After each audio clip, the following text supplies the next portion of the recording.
The 36th Division was an infantry division of the British Army, part of Lord Kitchener's New Army, formed in September 1914.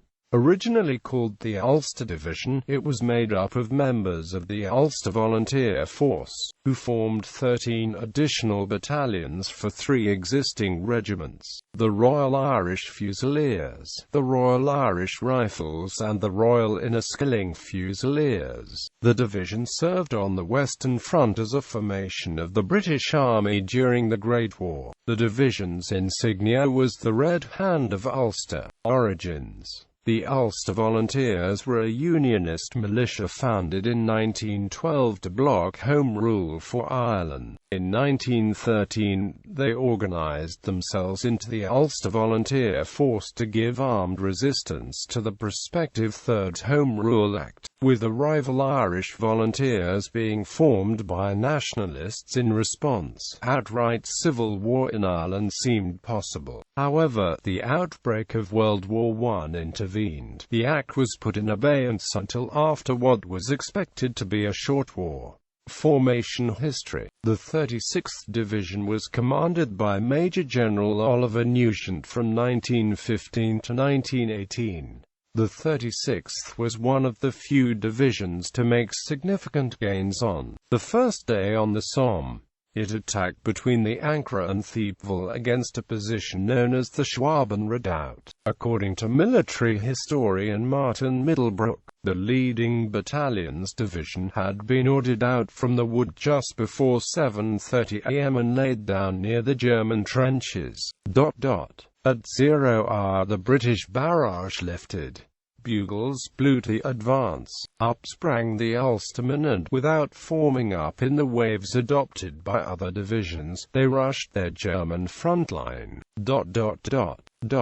By a combination of sensible tactics and Ulster dash, the prize that eluded so many, the capture of a long section of the German front line, had been accomplished. During the Battle of the Somme, the Ulster Division was the only division of 10th Corps to have achieved its objectives on the opening day of the battle. This came at a heavy price, with the division suffering in 2 days of fighting 5,500 officers and enlisted men killed, wounded or missing. War correspondent Philip Gibbs said of the division, "Their attack was one of the finest displays of human courage in the world. Of 9 Victoria Crosses given to British forces in the battle, 4 were awarded to 36th Division soldiers."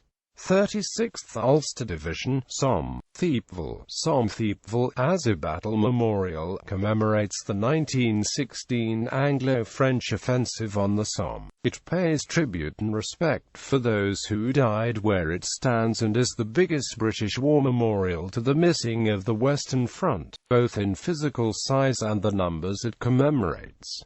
It was built in the late 1920s to early 1930s. The 36th Ulster Division's sector of the Somme lay astride the marshy valley of the River Ancre and the higher ground south of the river. Their task was to cross the ridge and take the German second line near Hurtcourt. In the path lay not only the German front line, but just beyond it the intermediate line within which was the Schwaben Redoubt. To the left flank was the 29th Division, which included the Newfoundlanders. For them, in less than half an hour it was all over. 801 men went into action, and on the unwounded name call next day, only 68 answered. To the right flank was the 32nd Division, including the Grimsby Chums. Prior to the attack at 7:28 a large mine was exploded beneath the German line. The Chums would then attack 7:30. Unknown to them, the mine was short of the German position. During the 2-minute gap between explosion and whistle, the Germans set up the machine guns, probably in the new bunker which would give them a second defense. The attack did not last long. The task was to take the fortress village of Thiepval. The first day of the Somme was the anniversary of the Battle of the Boyne, a fact remarked on by the leaders of the division. Stories that cement men went over the top wearing orange sashes are, however, sometimes thought to be myths. There was many who went over the top at the Somme who were Ulstermen, at least one, Sergeant Samuel Kelly of 9th Inniskillings, wearing his Ulster sash, while others wore orange ribbons. When some of his men wavered, one company commander from the West Belfast's Marge, George Gaffican, took off his orange sash, held it high for his men to see, and roared the traditional war cry of the Battle of the Boyne. "Come on, boys.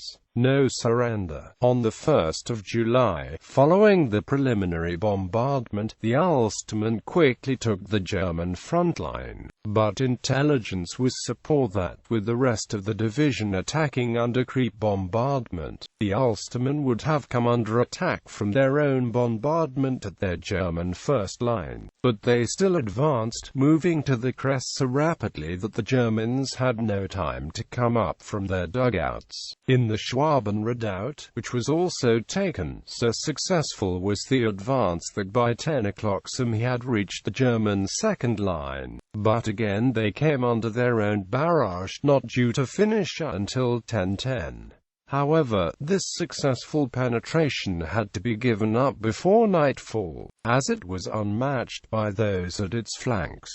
The Ulstermen were exposed in a narrow salient, open to attack on three sides. They were running out of ammunition and supplies, and a full German counter-attack at 2200 forced them to withdraw, giving up virtually all they gained. The Ulstermen had gained an advantage on the day of battle by not sticking to the rigid orders issued. Both the German and British generals considered the men of the new army, Kitchener's men, as insufficiently trained in the skills of warfare. Consequently, the battle tactics they were ordered to follow by commanders was more strict and regimented than those of regular army. But the Ulstermen advanced during the bombardment by pushing forward small trenches the depth of a man, then cutting the barbed wire, which was 30 inches in depth and height in places. So when the bombardment stopped at 7:30, the Ulstermen attacked quickly. These Ulstermen were also here by choice. Kitchener asked Sir Edward Carson for some of the already armed men of the Ulster Division. He hoped for a brigade. He got in volunteers, a division. Thiepval was not to fall until late September. The Schwaben redoubt fell in mid-October. The battle ended in mid-November. The Allies advanced 8 kilometers and the British suffered 420,000 casualties, the French 195,000, and the Germans 420,000. The only success was relieving the French at Verdun. On the first day of battle, the British suffered 57,740 casualties, of which 19,240 were dead. 60% of the officers involved were killed. The Ulster Memorial Tower. The Ulster Memorial Tower was unveiled by Field Marshal Sir Henry Wilson in Thiepval, France, on the 19th of November 1921, in dedication to the contributions of the 36th Ulster Division during World War I. The tower marks the site of the Schwaben redoubt, against which the Ulster Division advanced on the first day of the Battle of the Somme. Lord Carson had intended to perform the unveiling himself, but due to illness, his place was taken by Field Marshal Sir Henry Wilson. The money was raised by public subscription in Northern Ireland in memory of the officers and men of the 36th Division, and all Ulstermen who died in the Great War.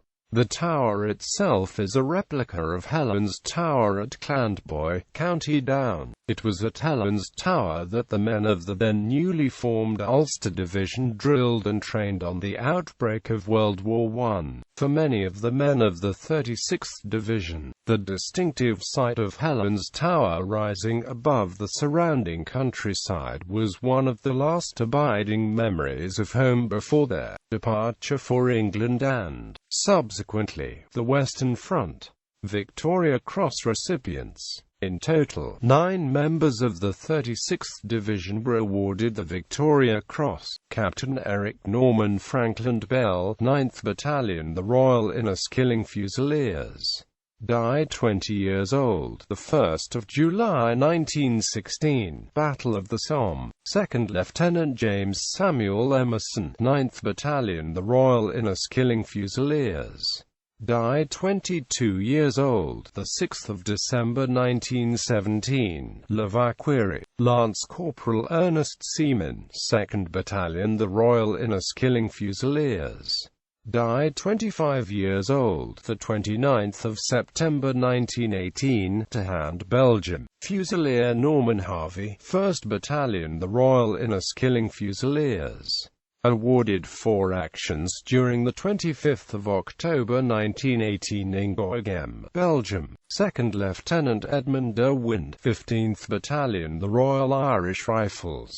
died 34 years old, the 21st of March 1918, Second Battle of the Somme. Rifleman William Frederick McFadden, 14th Battalion, the Royal Irish Rifles, died 20 years old, the 1st of July 1916, Battle of the Somme. Rifleman Robert Quigg, 12th Battalion, the Royal Irish Rifles, awarded for actions during the Battle of the Somme on the 1st of July 1916. Also awarded the Medal of Order of St. George, the highest honor of the Russian Empire. Lieutenant Geoffrey Cadd, the 9th Battalion, the Royal Irish Fusiliers, died 25 years old, the 2nd of July 1916, Battle of the Somme.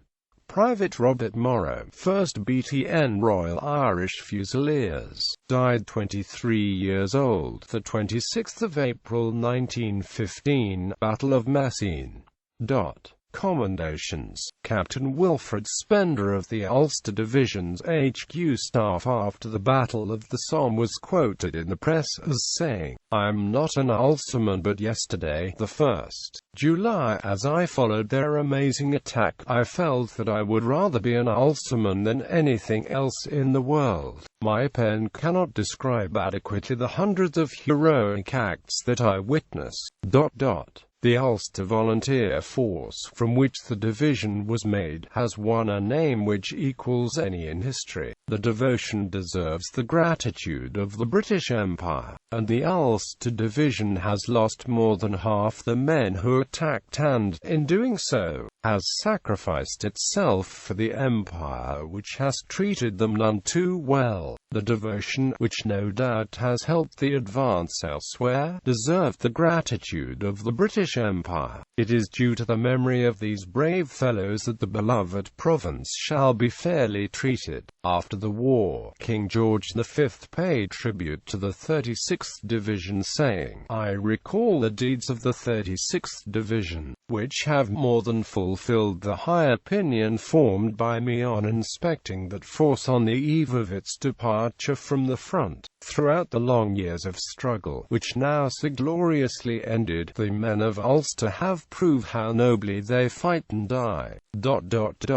Winston Churchill. The record of the 36th Division will ever be the pride of Ulster. At Thiepval in the Battle of the Somme on the 1st of July 1916, at White Skeet on the 17th of June 1917, in the storming of the Messines Ridge on the Canal du Nord, in the attack on the Hindenburg Line of the 20th of November the same year, on the 21st of March 1918, near Fontaine-les-Clercs, defending the positions long after they were isolated and surrounded by the enemy, and later in the month at Andechy in the days of backs to the wall. They acquired a reputation for conduct and devotion deathless in military history of the United Kingdom, and repeatedly signalized in the dispatches of the Commander-in-Chief, Colonel John Buchan. North of Thiepval, the Ulster Division broke through the enemy trenches, passed the crest of the ridge, and reached the point called the Crucifix,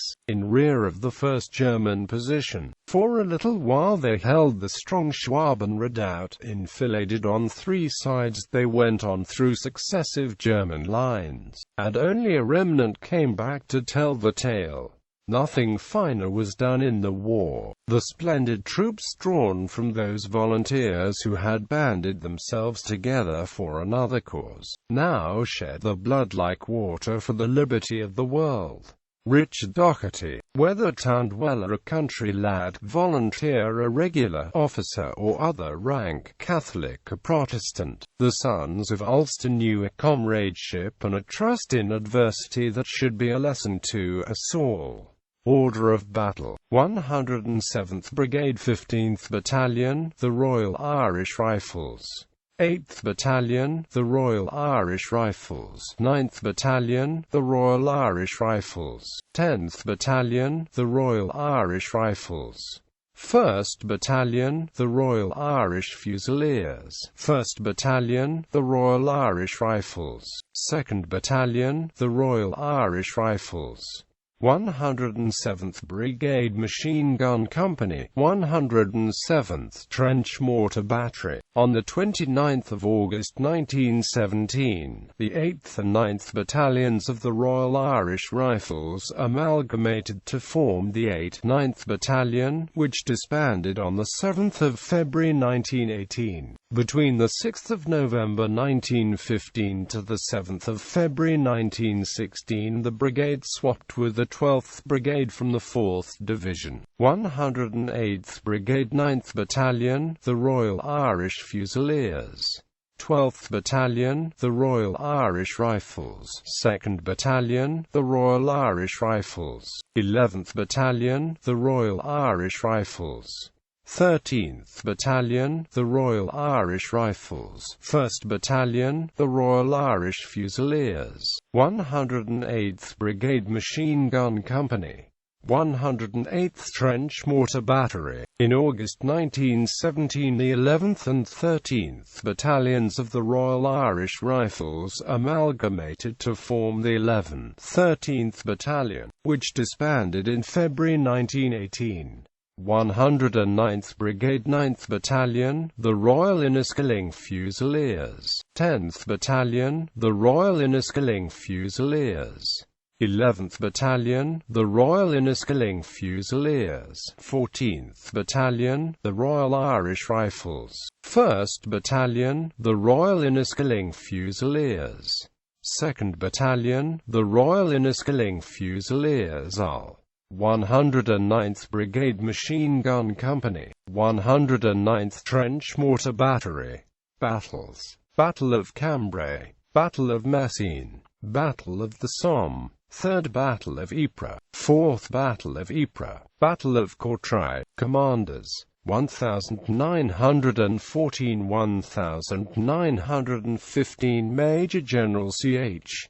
Powell, 1915–6 May 1918 Major General Oliver Nugent, 6 May 1918 Major General Clifford Coffin. Great War Memorials. Ulster Tower Memorial, Thiepval, France.